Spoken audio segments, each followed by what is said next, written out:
From Phantom to Feast, the Edmonton Oilers just still have troubles getting that consistency. Not able to getting a single one up against Montreal last week to putting up 6 last night against the New York Rangers. My name is Gene.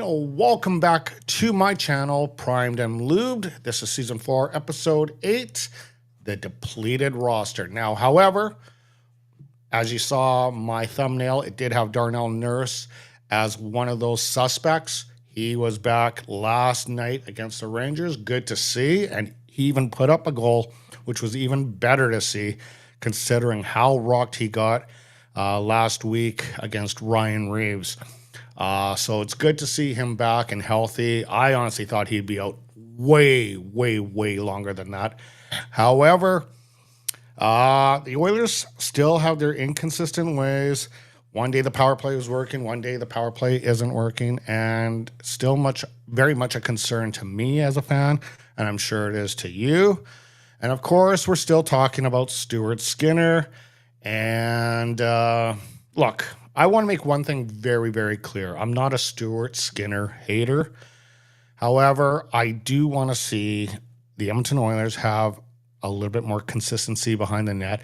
And honestly, Renegade Man, one of my loyal followers, did bring up a good point regarding that maybe it's not the goaltenders as much as it is the goaltending coach. And yeah, I about a year ago or 2 years ago, I was talking about Dustin Schwartz and how maybe it's time to part ways with him. I mean, we part ways with how many head coaches since then? Maybe it's time to get a different look, because I think a lot of the Oiler woes between the D and the goaltending is because of the lack of communication. If you remember when Mike Smith was behind the pipes, there was a lot of communication between the defense and Mike Smith, and Mike Smith wasn't scared to kind of, give a little bit of a holler out from time to time. Anyway, guys, before I dive into this channel, if you do like the content that I bring to you, I kindly ask you guys to hit that like, share, and subscribe button and pass it on.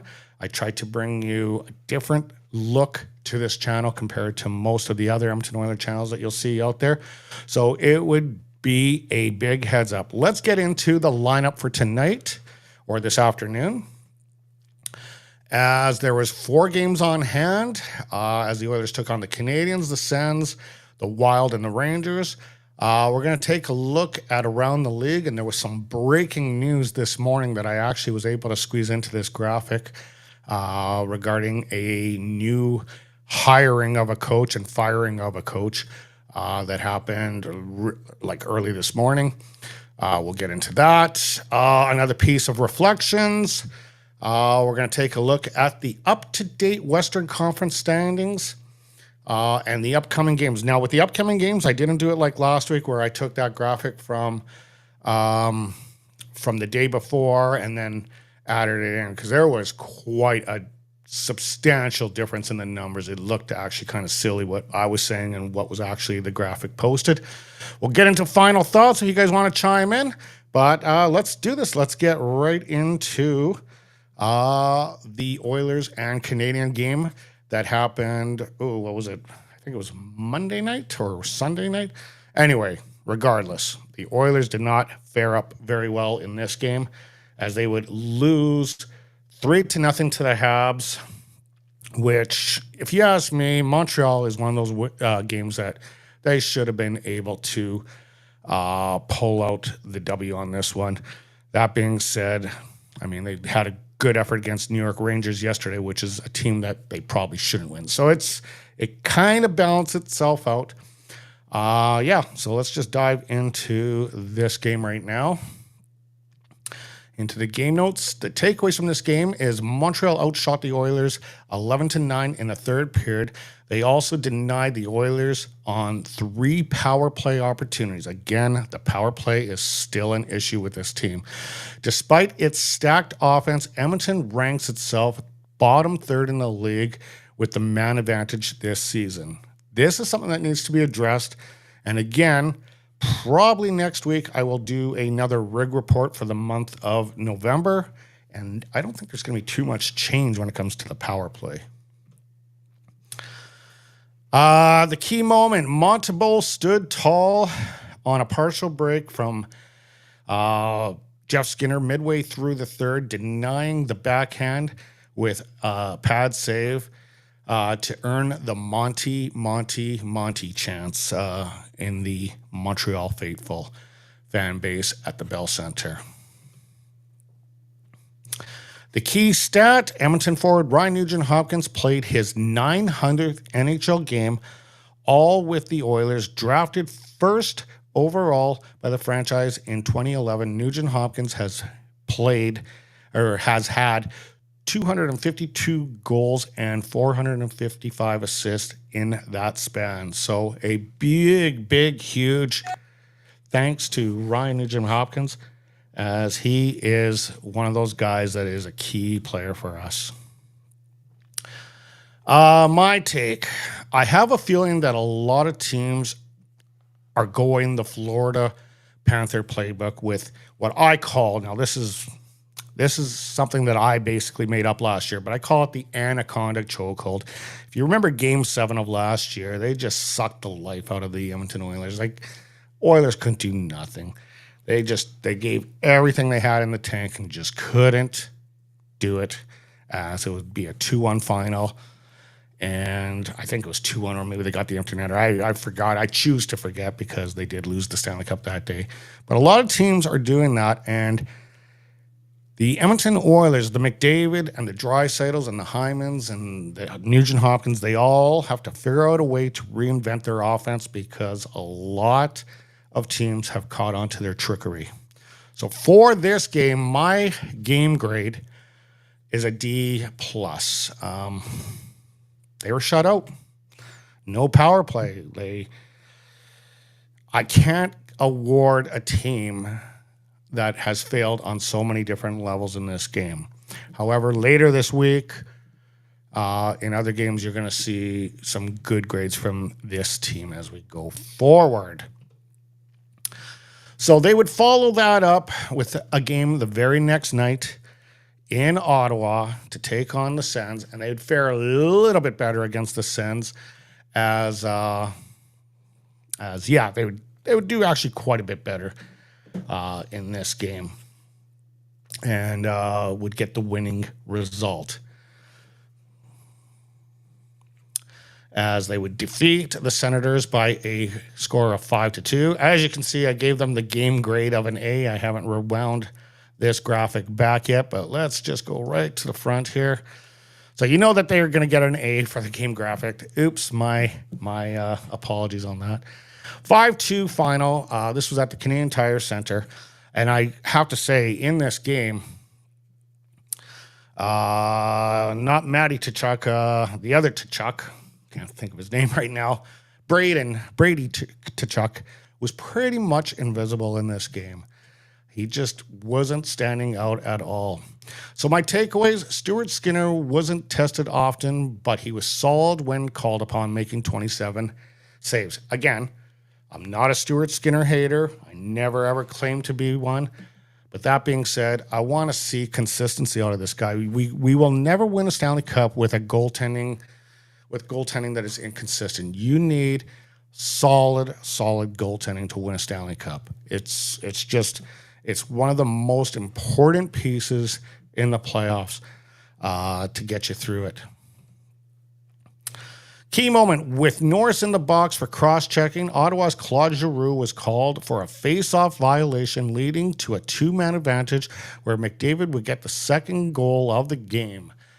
Yeah, you don't want to go two men down against the Edmonton Oilers. They will burn you. Yes, their power play sucks this year, but you give them a two-man advantage, they're going to make good on it. And that was a bit of a weak call for a second power play. I'm going to be honest with you, even as an Oiler fan, a bit of a weak call. Like, you don't really call a two-man advantage unless there's a pretty big infraction like a high stick or something like that. So for a face-off violation, given a two-man advantage, a little bit on the weak side. So I kind of felt for the Ottawa fan base on that one. I was happy as an Oiler fan, but if the roles were reversed, I would have been pissed off as an Edmonton Oiler fan. Key stat, McDavid had never before scored against Allmark. I found this absolutely crazy to think about it. During his career, McDavid now has 13 goals and 32 assists in 25 career games against Ottawa. My take from this one, prior to the game, Knobloch asked the team to be predictable. Yup, that's right, predictable. To other teammates to make the simple pass and not to overthink the game, and it worked like a charm. One of the better games the Oilers have played this year. Hensing what you just witnessed already, the A. Good effort for the boys. Good effort. I was very, very pleased with this effort.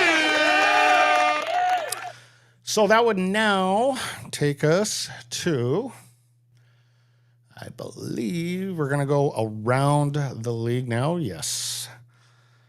And there has been some significant news stories this week regarding Ovechkin, the St. Louis Blues, the Boston Bruins. Let's just get right into that.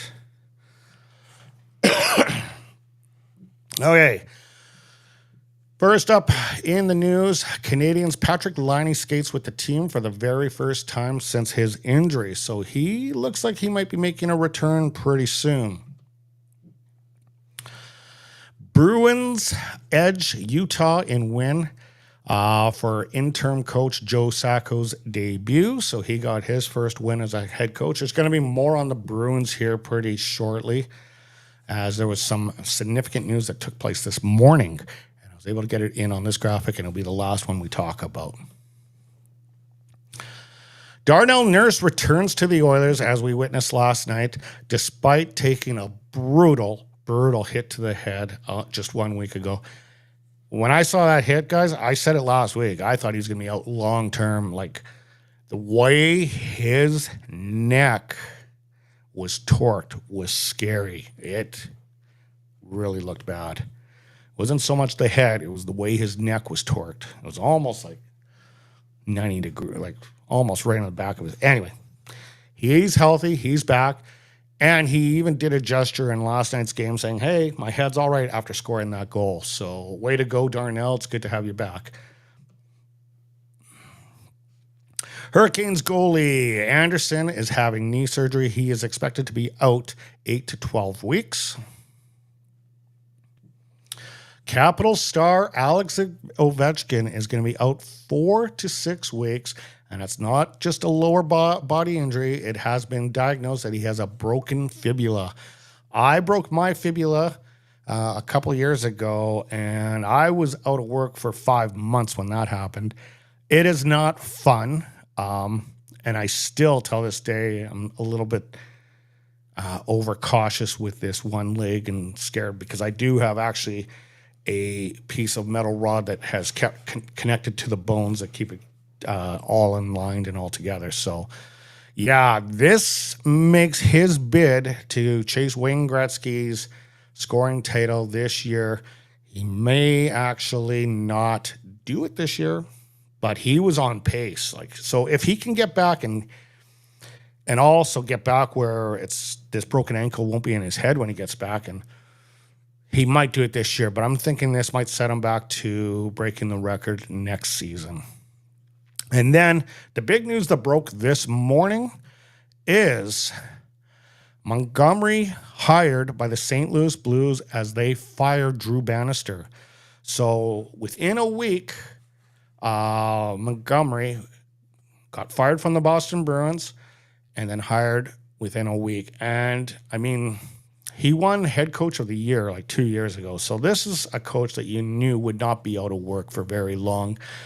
So congratulations to Montgomery as he is back in the game. And it's unfortunate that Drew Bannister is out.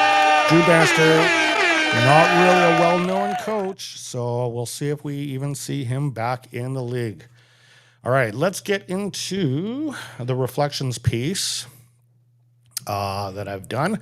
And I'm going way back. I'm going way back to, I don't know if you guys remember, or if any of you guys remember, Kevin Lowe narrated a program, I don't know, it would have been early 80s, It was called The Boys on the Bus. And this was a look at the Edmonton Oilers after they won their second Stanley Cup and just what the stuff is with the organization, what they do on their spare time, just the camaraderie that team had. So this is a guy from that era. We're going to get right into it right now. For my next installment of Reflections, I'm going to go way, way, way back to the 1980s, to a guy who never made it into the Hall of Fame, to a guy that never had his jersey retired, to a guy that has yet to see the light of day when it comes to the Edmonton Oilers Ring of Fame. A guy that played a major contributing effort, but not that of assists or goals. A guy that defended his team and their honor. A guy that would once in a while be on the first line with Marty McSorley and Dave Semenko whenever they would play the Calgary Flames in the Battle of Alberta. I'm talking about Kevin McClelland. Now, Kevin McClelland, when I decided to do this piece on him, I was actually quite surprised. There's not even that much information on Wikipedia, and that's pretty much my source that I get all my information on certain players. That being said, he's a guy that I feel needs to be acknowledged because he was a huge role, and I do believe I was reading Mark Messier's book, and in there was an excerpt where they watched Kevin McClelland just finish a scrap with, I think it was Tim Hunter of the Calgary Flames, and he came back to the bench, and his nose was sideways on his face, and he's like, oh, no big deal. He was a tough, tough guy. Anyway, so this is obviously not going to be as thorough with the Tommy Salo piece and the Curtis Joseph piece, because Wikipedia really doesn't have a whole bunch of information on him. So I'm just going to give you what I do have. Let's get into Kevin McClelland.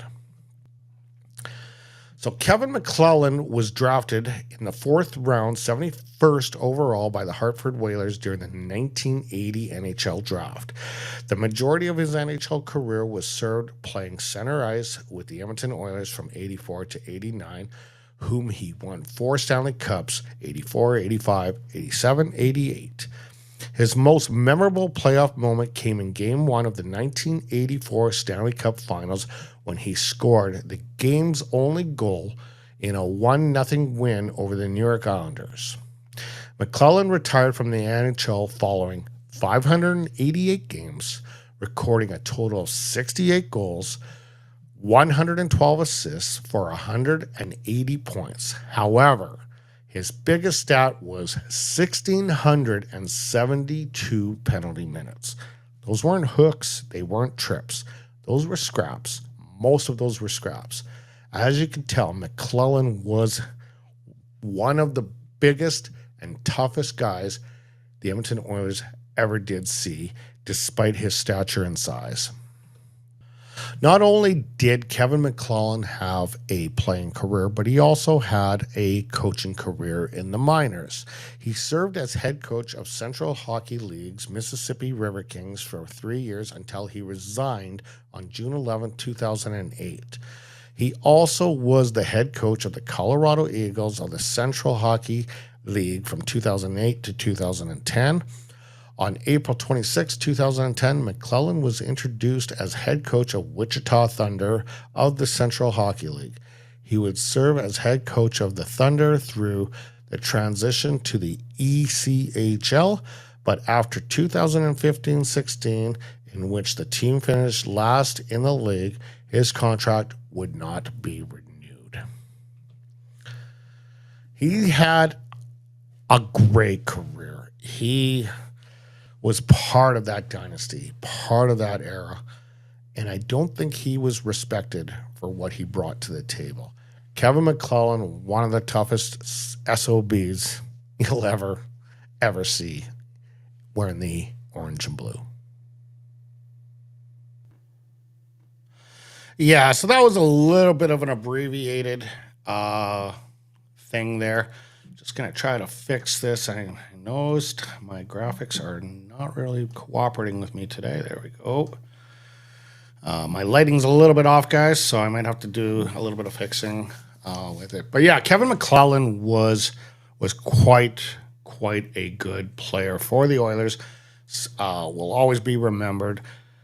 I still remember, like, way back in those days, like when the Battle of the way most of you guys realize the Battle of Alberta right now, you probably think back to the Zach Cassian Tkachuk scrap where Cassian ragdolled Tkachuk, Mike Smith and Cam Talbot got into the scrap. That was probably as intense as it has ever been since the 80s. But in the 80s, every time they played, it was crazy fighting. And it even got to the point that even at Commonwealth Stadium during the Stampeders and Eskimos, which are now the Elks, even in the fans at Labor Day games, they would get into it. And yeah, it was just a nuts time.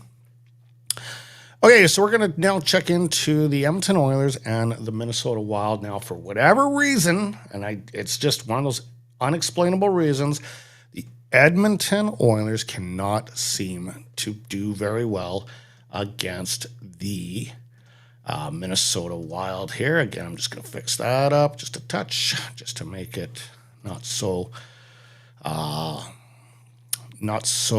pixelated. I do apologize for that. But this game would take place on the 21st, and the Minnesota Wild would defeat the Edmonton Oilers in this one by a count of 5-3. With injuries, so my takeaway for this one is with injuries to Arvidsson, Hyman, forward Kasperi Kapanen made his debut as the Edmonton Oilers claimed him off of waivers from St. Louis just that day. He's a cheap player and a cheap gap filler right now, but he has not had a 20-goal season, I think, in something like 6 years. So if we're expecting him to put up some crazy numbers, that would be nice. Maybe he'll gel with McDavid or Draisaitl, but right now I don't think he is expected to do that. He is basically a gap filler, and I think when the roster gets healthy, I think the Oilers will probably waive him once again. The key moment in this game, with the score tied 2-2 in the second period, the Wild had the puck in the Edmonton Oilers zone. Edmonton had several chances to swat at the loose puck, but couldn't clear it away. And Johansson got it in from the right side, fired it past Skinner to put Minnesota ahead with 9-10 in the game. Goodrow would then score later in the period and midway through the third period to push the lead to 5-2. It's just kind of weird. Like, if you think of the Nashville Predators, it seems like Draisaitl and McDavid can always seem to light those guys up. But yeah, when it comes to the Minnesota Wild, they have the Oilers number, and actually, it will state it right here on the key stat. The Wild have 30 road wins against the Edmonton Oilers. They're most against any team with a 19-5-0 at Edmonton going back to 2010-2011.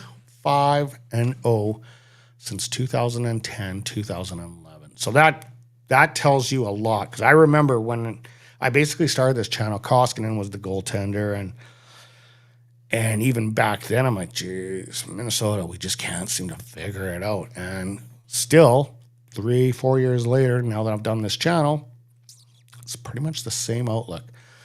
So for this one, unfortunately, I had to give them I got to do my take. There is certain teams that the Oilers are successful, a.k.a. Nashville, just like I said last time, and certain teams that just have the Oilers number. So basically, I'm just repeating what I just told you guys. The grade, It is a C minus, and that's a generous C minus because I could very well have put it as a D plus. There was effort there. The Oilers looked reasonably good.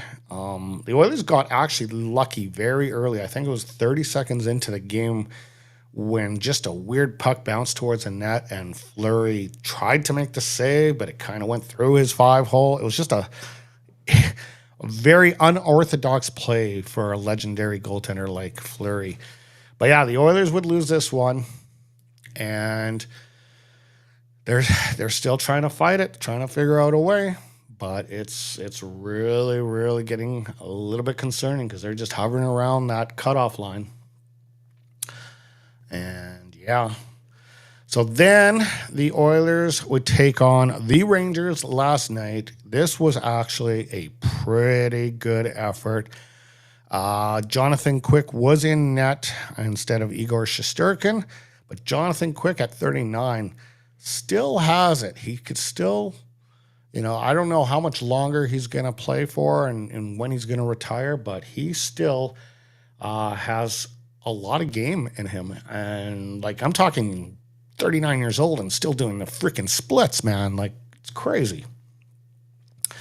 So take a look at that. Again, I got to do a quick little color correction here on the graphics. And there we go. I know that's really super annoying, guys, and I do apologize for that. I'll just turn it down just a little bit more. There we go. Okay. All right. So this was last night at Rogers Place, 6-2. The Oilers unloaded. We also witnessed Darnell Nurse returning to the lineup, which was really surprising considering it was just a week ago that they played Toronto. Yeah, so 7 days later after that crushing hit, and he was back in the Oilers blue and orange. Okay, so my takeaways. Podkolzin, who was all over opposing teams' nets in recent games, beat Quick at 2:26 to play in the remaining in the first period. It was the 23-year-old Russian's first goal with the Oilers since March of 2023, a span of 42 regular season games. So, congratulations.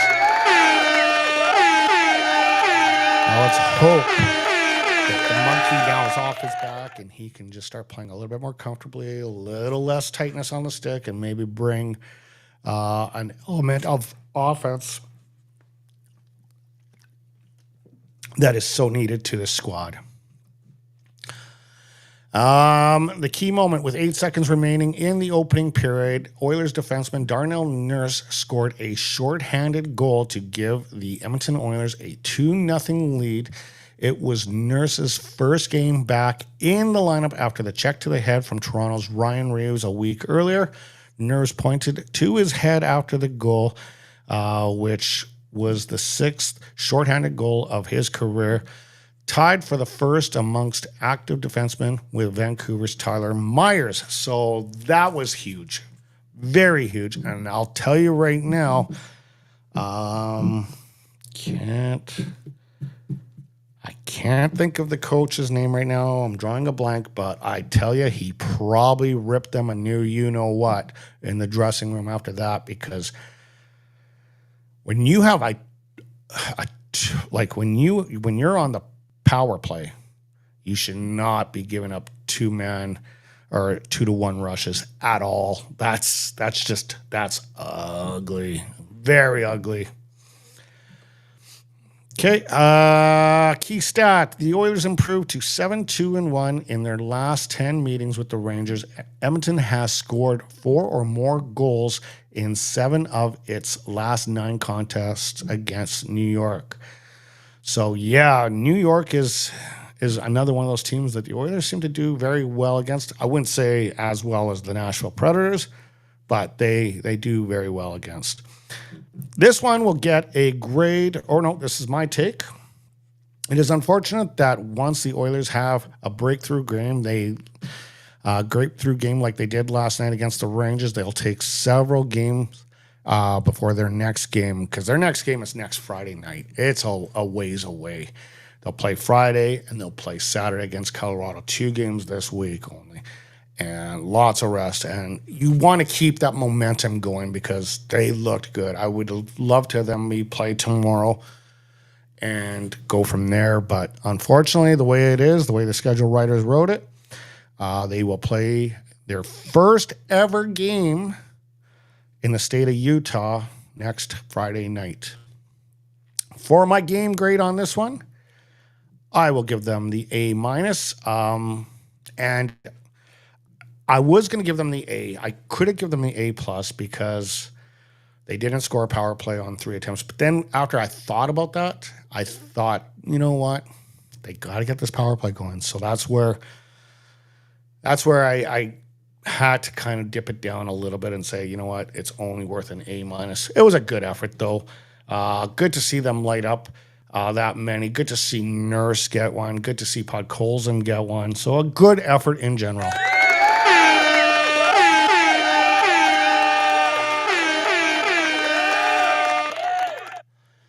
Okay, so now that takes us to the up-to-date Western Conference standings. I did that this morning, so this is totally up-to-date. And we will see what kind of movement has happened since last week. Got my little list here. Okay, fix that graphic real quick here. So annoying. So annoying. Go. Okay. So Winnipeg currently still in first place. They have not changed position. They still remain even with 34 points. Minnesota, again, in second place, hasn't changed. Vegas Golden Knights have not changed. The Calgary Flames have bumped up 3 positions from last week. They are now 4th in the West. Dallas remains at even. LA has lost 2 spots. Colorado gaining 3 spots. If you remember last week, they weren't even in the playoff cut. Edmonton remains even, just under the playoff cut line. Vancouver has really lost a bit as they went down 3 spots and now are on the outside looking in. Seattle, 1 spot loss. Anaheim, 2-spot gain. Utah, 1-spot loss. St. Louis, 1-spot loss. And hence Drew Bannister no longer the coach of the St. Louis Blues. Nashville Predators +2, so they are no longer dead last. San Jose -1. Chicago -1. Okay. Let's go on to the upcoming games. As there's, once again, only 2 games going forward this particular week. And that's it, as they will play Friday night and Saturday night for next weekend. So they're going to play their very first game against the Utah Hockey Club, formerly known as the Arizona Coyotes, if you've already forgotten about that. Utah has a record of 8-9-3. They are 6th in the Central. So this tells you a lot right there. This is one of those winnable games for the Edmonton Oilers. Oilers will be coming into this game with a 11-9-2 record, 4th in the Pacific. So Oilers are above 500, which is good. That being said, they're still hovering a little too close to that playoff cut line. This is going to be in Salt Lake City, Utah. And actually, it's kind of surprising. They don't give me the last meeting, but I guess that was because they were the Arizona Coyotes. So this is the first time. Utah's home record is 4-4-1. The Oilers' away record is 6-3-1. Last 10, the Oilers are 5-4-1. Utah 4-5-1. And they're both on a 1-game winning streak going into that. I would imagine Utah, well, actually, Utah is playing Toronto tonight. So for sure, they got games beforehand. So these stats will change by the time next Friday rolls around. Stuart Skinner likely to start for that game with a 7.62 record, 323 goals against average, and an 882 with 1 shutout. Karel Valimaki will get the start for the Utah Hockey Club. I almost called them the Utah Jazz there. I can't wait until this team actually has a nickname.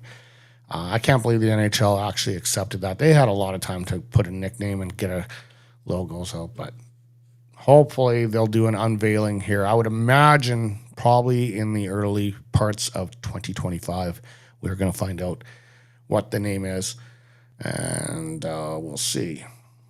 Anyway, Carl Valimaki has a 2-5-0 record, 220 goals against average, and a 927 save percentage. So they got a good tender in him. He still yet has to get a shutout. And the reason being is defensively, they struggle in a lot of aspects, as we're going to get down to their stats. The Oilers will come into this game 18th in the league for goals. Shortly behind them is Utah with 21st in the league. When it comes to shots on goal, Oilers are second, Utah 28th. So they're really struggling with just getting the shots on goal. Power play, 27 for the Oilers. Utah's better than us at 22nd. Oh, you hate to see those kind of stats when a team that's really not doing well have better stats than us. Face-off percentage, we're fourth in the league. They are third in the league. So that is one of their high points. They are actually good on the dot. We are 27th in the league for shooting percentage. They are 16th in the league, but they don't get many shots. So what does that equate to? A lot of losses. For the defensive stats, we are 19th in the league. They are 22nd in the league. We are fourth in the league for shots on goal allowed. So we're pretty good at defending. Is that what I'm reading? Shots on fourth and goal. We only allow 25.9. So we are getting better at that. So that's where you start really raising the question, and we're going to do the poll question pretty shortly, but it's something that we have to think about. They are 21st in the league with 29.2. Penalty minutes, 7.5. That is 8th in the league. 32nd in the league are I was going to say the Arizona Coyotes, but it's the Utah Hockey Club. And the penalty kill percentage, we are 29th in the league on the kill. They are 23rd in the league. The kill is hurting us. We need to be so much better. Saturday night, they will play. And you know what? I actually missed that graphic altogether. So here's a quick look down at those graphics. I do apologize. I did not forward the slide. I'm having a rough episode, but oh well. Mistakes do happen. Anyway, Saturday night, they will take on the Colorado Avalanche. And the Colorado Avalanche are tied for sixth in the league for goals, averaging 3.48. Nate McKinnon and Cale Makar are starting to come around and starting to look a little bit better. Shots on goal, 16th in the league at 29.7. The power play percentage, they are third in the league with 30.3. Face-offs, 31st in the league at 44. So they're not very good on the dot. That's one thing that they are not, and that's one of their weak points. That being said, they're still pretty good on their power play in that. And when you have a good power play, you usually have a winning combination. Shooting percentage, they are tied for sixth in the league at 11.7. When it comes to their defensive stats, they are 29th in the league for goals allowed at 3.57. Third in the league for shots on goal at 25.6. 11th in the league at 7.8 for penalty minutes. And their penalty kill is 27th in the league at 74.5. It sounds like Calvin Pickard. It's either going to be Calvin Pickard or Stuart Skinner. You know they're not going to one of those goaltenders will be swapping out the next night. They're not going to play one goaltender back-to-back, even after this long hiatus. And then they got Justus Ananunen for the Avalanche. He has a 281 goals against average, 886 save percentage.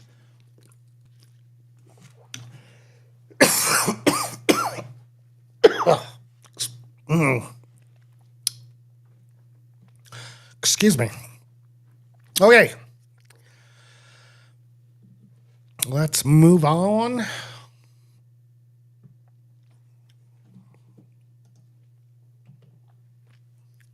To the poll now.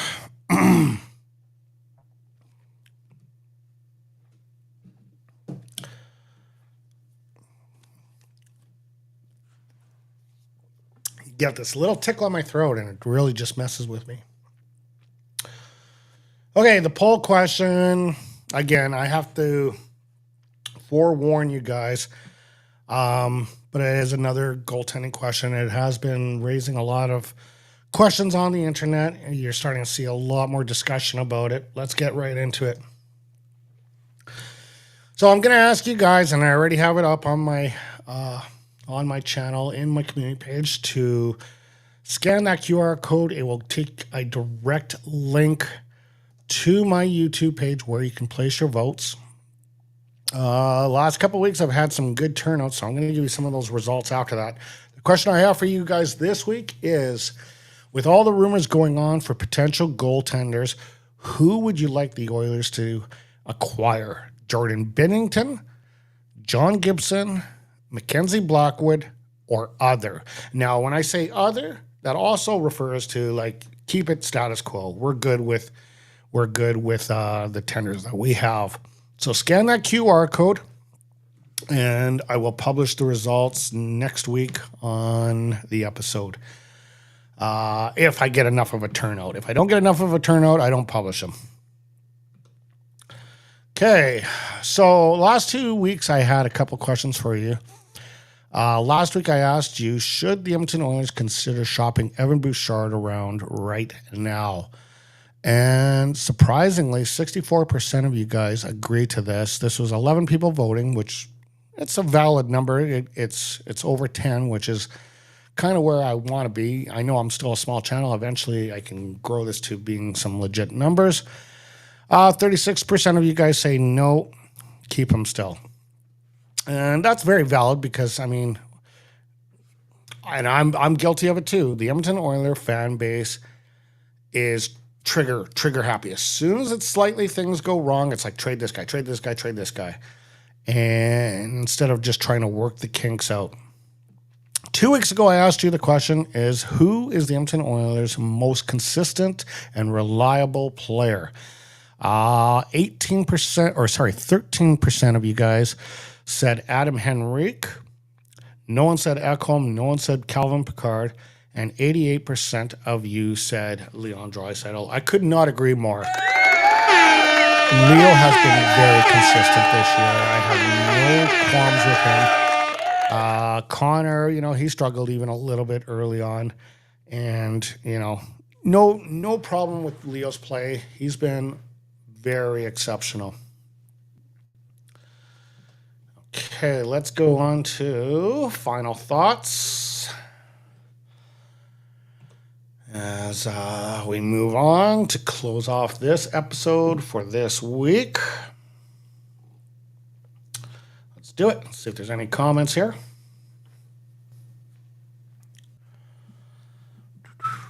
Okay, so I got no comments. However, and I'm going to fix that again here. Have to. What I'm doing, guys, is I'm just adjusting the chroma key here on my channel, just so you don't get that little pixelation. Okay, so for final thoughts, I just ask you guys to chime in. I will relay your thoughts of what you're thinking, or if you have any questions, I'll try to answer it as best as I can. But no one chimed in today, so let's hope that this team, now that they have pretty much a week off before they play, let's hope that they can rest up. Hopefully we got Hyman back. Hopefully we'll have pretty much our core guys back up. One thing I can honestly say is I think this team is really, really missing Evander Kane and the tenacity that he brings. I think it serves the team very well. Yeah, he can be a little bit of an idiot at times, but he brings that element of toughness that's not just necessarily, let's fight, but just a hard on pucks, hard on checking, to the point that he gets the opponent having to look back and make sure that, they're not going to be driven through the boards or some bad hit. Like he puts a little bit of fear into the opponent, and that's something I think is missing out of the Oilers thus far this year. The other thing I wanted to do is when I did that poll question shortly after, Renegade Man messaged me back saying that, that's not necessarily the answer, switching out the goaltender, that maybe it's time to look at replacing Dustin Schwartz. And I couldn't agree more. There's got to be, I'm honestly thinking that a lot of the problems between the defense, because it's really narrowed down to defense and goaltending is a lot of the manufactured problems we have. And effort too. I mean, Bouchard's effort the last few games there when he would just coast back into the zone did not look good. It was not a good look. So I think the team just needs to communicate better. It may be time to address the goaltending coach situation. We've addressed head coaches so many times over the years, but we're keeping our goaltending coach still around. So anyway, guys, let me know what you think. You can leave comments on the comment line. But I think I'm going to wrap this particular episode today, and we will see you next week for another episode of Primed and Lubed. Have a good week. I know it's going to be kind of a boring week as the Oilers don't play till Friday, but enjoy. Do some Christmas shopping. Get away from the game. Get away from everything for a little bit. Have a good one, guys. We'll see you next week.